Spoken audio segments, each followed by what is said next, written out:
Hello, Lori Michelle with an Ask the Moshiach question. Hashem shows me many visions of everyone crying.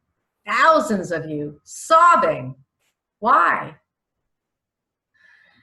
I didn't know what to post this morning. I post a lot of provocative information, and it's gut-wrenching for me. I don't enjoy this work right now at all. I have to do it. I have to show everyone where they're going wrong, and much of the things that I have to say stir my emotions and make me cry. And sometimes I put out videos that I'm literally useless for days afterwards because I'm crying over what I have to do. I have to show you where you're going wrong. And the results so far are anemic, beyond. It's ridiculous, really, that I truly am Moshiach. And I'm being shunned, I'm being mocked. I mostly am being ignored, almost completely. He says not, but hundreds of thousands of people have come across my videos, but not watched one. Hundreds of thousands of pages on Facebook have seen my posts and they don't even click on them. They don't engage. Oh, you're not Jesus. Oh, please. The ones who engage, many of them mock me, shun me, disparage me, share it, mock me to their friends. Whatever you're doing, I don't really pay attention to what you're doing unless you engage me. And I have several people now who know I'm Moshiach and are engaging me, have written to me emails, support me and pray for me. And I love you and I thank you. But I love humanity. I want to help everyone. And I'm doing this for love. No pay in this. This book that I wrote, 3 years of my life, 10 years, over 10 years of gut-wrenching things that I had to go through to survive are in this book. And it all goes to my charity, Running on Love, which is for you. So I didn't know what to post today. And today, Hashem showed me a vision of a modern Orthodox man. When I say modern Orthodox, I mean the kippas, the yarmulkes are color-coded in Israel. I suppose they are the rest of the world also. He says yes. But this particular man in my vision this morning had a knitted blue and white kippah.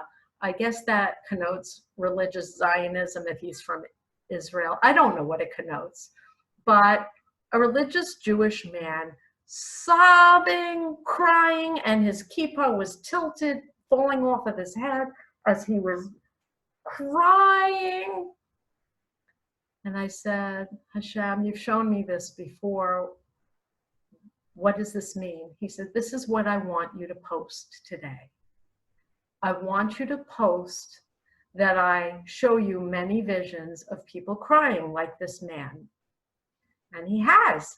He has shown me visions that feel three-dimensional of you, whoever you are, in large audiences, thousands of people with your face buried in your hands, and you're crying like a baby, like a newborn baby, screaming, retching. He's shown me thousands of rabbis dressed in black, bent over, vomiting. That's how sick they feel. So I said, if I have to talk about this, I have to realize or know actually why they're crying. And frankly, Hashem, at this point, I know it's contrition. You told me time and time again that contrition is required in the end of days, or there will be no world redemption. No olam-haba, nothing. We're done. And he just said, it will be. So I know it's contrition, but come on. Look what I'm doing, Hashem, now for a year since I've published my book, and I'm being ignored and scoffed at and mocked relentlessly by a few, mostly ignored. So he said, it's about to happen. I don't know what that means. Hashem is eternal. About to might be a long time from now, but he said it's imminent, that we will come together and you will recognize that I'm really Moshiach and that I've been doing this for love, for complete love. This is from me to you for love, not for money, not for fortune, not for fame. I'm not interested in any of that. I'm not stupid. I would like more money. I'm broke, but I'm okay. I eat well. I have a cute home that Hashem allows me to live in. I can afford to live okay, but I could barely afford a new pair of shoes. And I'm okay with that. I don't need more than that. I need peace for you. I need to get this to you. And I'm trying with love, with compassion. And even when I'm mocked, I mourn for the person who's mocking me, because it's pure stupidity what you're doing right now to me. Ignoring me is pure stupidity, because I have very important information that you need, or you're doomed. We're all doomed. So when he shows me these visions that feel like I'm there, and you're sobbing, crying, sick, feeling sick, I'm wondering what you feel remorseful about. And he says, it's just that and more. He says, the discovery that I've been telling the truth for years, that I have suffered relentlessly, fighting, struggling to get this information to you out of pure love. And that's it. That's what floats my boat, love, running on love, my charity. Everything for me is about love. And you're sneering and walking away. And when I say you, I don't mean all of you. Some of you are paying attention, and I appreciate that. But I'm trying to get to everyone. And he said, the deeper reason why you are so contrite and sick is because of the discovery that that comes from evil. And that evil of shunning me and ignoring me and my goodness that I'm trying to share with you is also being pushed upon your children, your neighbors, the whole world. And that you're responsible personally for the entire mess around the world. And when we start experiencing World War III, and you realize that it was your actions that helped bring that on, you're going to feel sick and cry. And he just said, worse than that. Worse than World War III. Worse than feeling guilty for the state of our horrific world. Our world is horrific. It's a cesspool. And every one of you is responsible. The tears that you're going to feel is going to be worse than that. He says, because most of you are mocking me, walking away, shunning me, because you're waiting for Jesus or Moshiach ben David or someone else, some guy. And I'm not that. You've decided I don't fit the mold. I don't have the right body type. I don't look the part. I don't speak enough Hebrew. I'm not Christian enough. I'm not Jewish enough. I'm not a Muslim. And I'm just not what you want. But the discovery will be that I am that, I am Moshiach, and that you, whoever you are in humanity, that same choice, that same malicious evil that's shoving it back in my face and mocking me, did so to your last Messiah, Yeshua ben Yosef.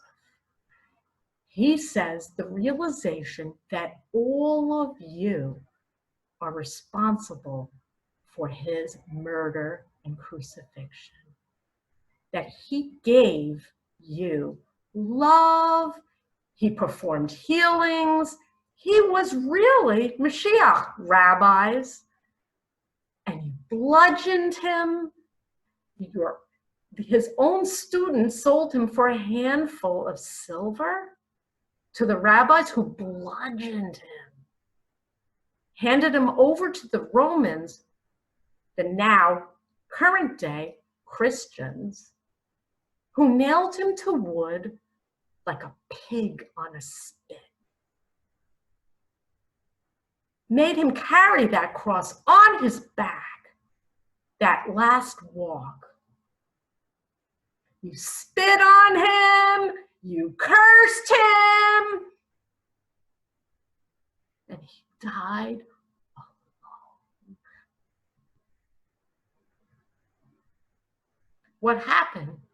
Now he's the apple of everyone's eye, except for the rabbis who don't want to believe what I'm saying right now, that he was really Moshiach ben David. They don't want to believe that. They said, oh, you know, if he was Messiah, he would have gotten the job done. No, rabbis. He didn't get the job done because you failed. You failed him. Everyone failed the last Mashiach. And so I'm the last Mashiach standing, Shekhinah. I'm with him. He's sitting here right in my pants with me, doing this with me, but you don't know that because I don't look like Jesus. And you've decided, mommy, yeah, right, sure. Look at this one. We got a live one here, don't we? I know. And if you think that I'm mocking you, I'm not. You're mocking me the same way you mocked him. He died alone. It wasn't until years later that he was made into a trophy doll, a piece of jewelry to adorn your neck, earrings, an idol. That's what happened. Christians, if you shut down and shut away and leave this video, you're doomed. And he says, you'll be back and you will cry. You will cry like you never cried for him. No one cries for him. And here's a news alert, rabbis. Nobody cried for Moshe Rabbeinu. He died in the desert. He was abused. He was mocked and scorned. He was told he was taking all the good jobs for himself. Mutiny after mutiny. We want to go back to Egypt. He died alone in the desert. And now you don't even mention Moshe Rabbeinu at your Seder table.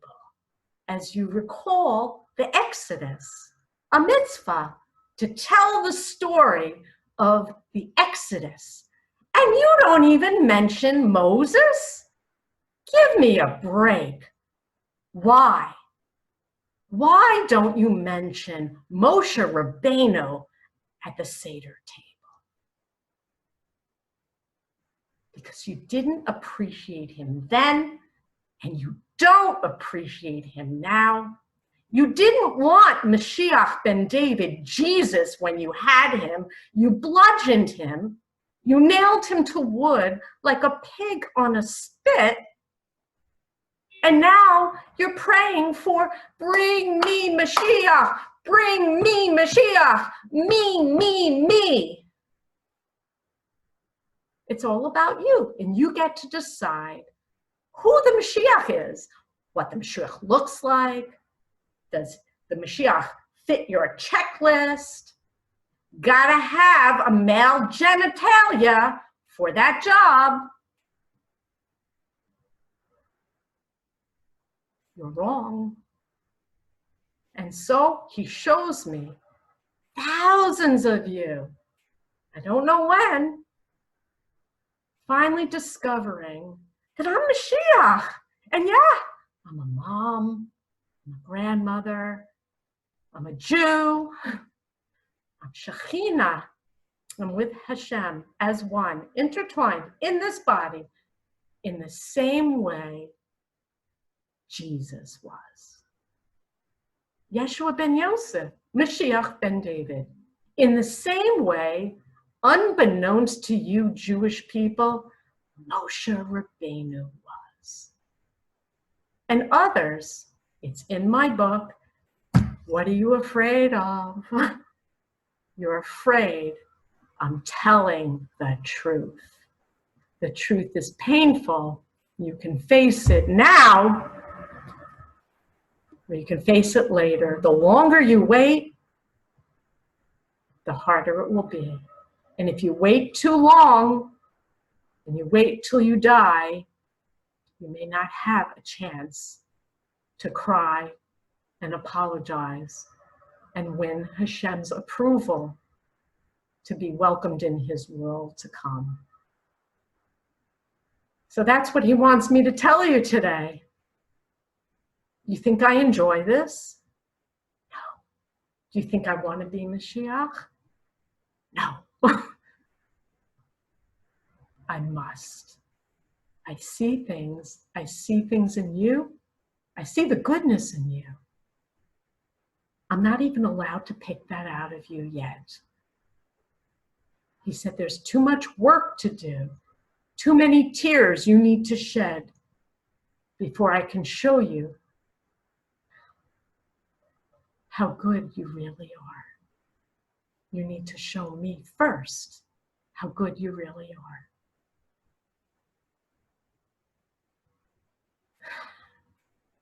I hope to do some fun things with you in the future. Right now, this is awful. And it will only get better when you wake up and start engaging me and learning what I have to share with you. God bless you. I hope I get to you before he does. If he wakes you up, it's going to hurt more than a mother. Trust me.